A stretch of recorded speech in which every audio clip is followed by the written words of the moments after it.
Terima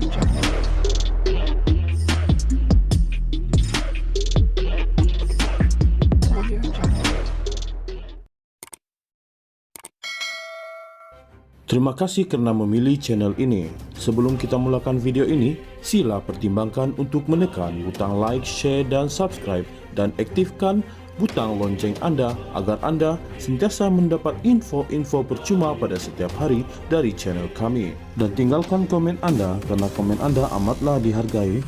Terima kasih. Pemuda PKR menggesa Ketua Pemuda UMNO Dr. Akmal Saleh untuk mengambil tanggung jawab ke atas kecaman lantangnya kepada Kekemat. Ketua penerangannya Nabil Halimi berkata, ketegangan masyarakat mula disemarakan menerusi gesaan Akmal agar orang Islam memboikot Kekemat susulan penemuan stoking kalimat Allah di 3 cawangannya. Akmal, jangan lempar batu sembunyi tangan. Sudah kami tegaskan sebelum ini bahwa seorang pemimpin politik harus meredahkan suhu api ketegangan kaum masyarakat kita yang majmuk, bukan sebaliknya. Namun, Akmal seolah-olah masih berdegil dan sehingga kini dia masih berdalih dan tidak mengakui kesan disebabkan kegairahan dan keterlanjurannya dalam isu ini, kata Nabil dalam kenyataan hari ini. Setakat ini, ada 2 insiden kedai Kekemat dibaling bom petrol di Bidor Perak dan Kuantan Pahang. Akmal mengecam 2 insiden itu, namun kekal dengan pendirian agar kedai serbaneka itu diboikot. Sementara itu, Nabil menegaskan Islam harus ditegakkan dengan hikmah dan bukannya dengan kemarahan yang berlebihan. Janganlah kerana sikap melampau kamu, negara ini binasa. Pemimpin muda harus radikal menjadi penyatu idealisme bangsa Malaysia dan bukannya menjadi pemecah fabrik sosial negara ini yang sudah dibina dengan asas yang kukuh oleh bapa-bapa negara bangsa Malaysia, katanya. Justeru katanya lagi, pemuda PKR menggesa masyarakat agar kekal bertenang dan beri ruang dan kepercayaan yang sepenuhnya kepada polis untuk menjalankan tugas mereka dalam menyelesaikan kes tersebut. Pemuda PKR menggesa Ketua Pemuda UMNO Dr. Akmal Saleh untuk mengambil tanggung jawab ke atas kecaman lantangnya kepada Kekemat. Ketua penerangannya Nabil Halimi berkata, ketegangan masyarakat mula disemarakan menerusi gesaan Akmal agar orang Islam memboikot Kekemat susulan penemuan stoking kalimat Allah di 3 cawangannya. Akmal, jangan lempar batu sembunyi tangan. Sudah kami tegaskan sebelum ini bahwa seorang pemimpin politik harus meredahkan suhu api ketegangan kaum masyarakat kita yang majmuk, bukan sebaliknya.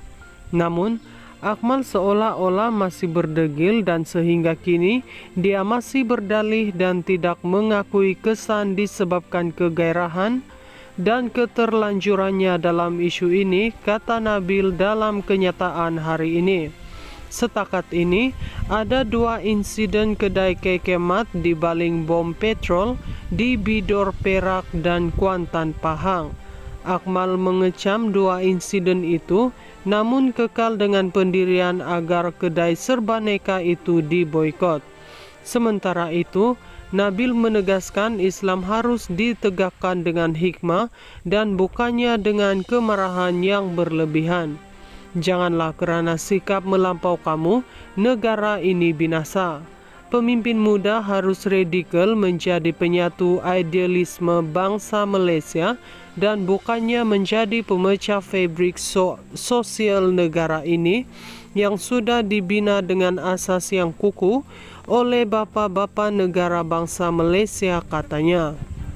Justeru katanya lagi, Pemuda PKR menggesa masyarakat agar kekal bertenang dan beri ruang dan kepercayaan yang sepenuhnya kepada polis untuk menjalankan tugas mereka dalam menyelesaikan kes tersebut. Pemuda PKR menggesa Ketua Pemuda UMNO Dr. Akmal Saleh untuk mengambil tanggung jawab ke atas kecaman lantangnya kepada Kekemat. Ketua penerangannya Nabil Halimi berkata, ketegangan masyarakat mula disemarakan menerusi gesaan Akmal agar orang Islam memboikot Kekemat susulan penemuan stoking kalimat Allah di 3 cawangannya. Akmal, jangan lempar batu sembunyi tangan. Sudah kami tegaskan sebelum ini bahwa seorang pemimpin politik harus meredahkan suhu api ketegangan kaum masyarakat kita yang majmuk, bukan sebaliknya. Namun, Akmal seolah-olah masih berdegil dan sehingga kini dia masih berdalih dan tidak mengakui kesan disebabkan kegairahan dan keterlanjurannya dalam isu ini, kata Nabil dalam kenyataan hari ini. Setakat ini, ada 2 insiden kedai Kekemat dibaling bom petrol di Bidor Perak dan Kuantan Pahang. Akmal mengecam 2 insiden itu, namun kekal dengan pendirian agar kedai serbaneka itu diboikot. Sementara itu, Nabil menegaskan Islam harus ditegakkan dengan hikmah dan bukannya dengan kemarahan yang berlebihan. Janganlah kerana sikap melampau kamu, negara ini binasa. Pemimpin muda harus radikal menjadi penyatu idealisme bangsa Malaysia dan bukannya menjadi pemecah fabrik sosial negara ini yang sudah dibina dengan asas yang kukuh oleh bapa-bapa negara bangsa Malaysia, katanya. Justeru katanya lagi, pemuda PKR menggesa masyarakat agar kekal bertenang dan beri ruang dan kepercayaan yang sepenuhnya kepada polis untuk menjalankan tugas mereka dalam menyelesaikan kes tersebut.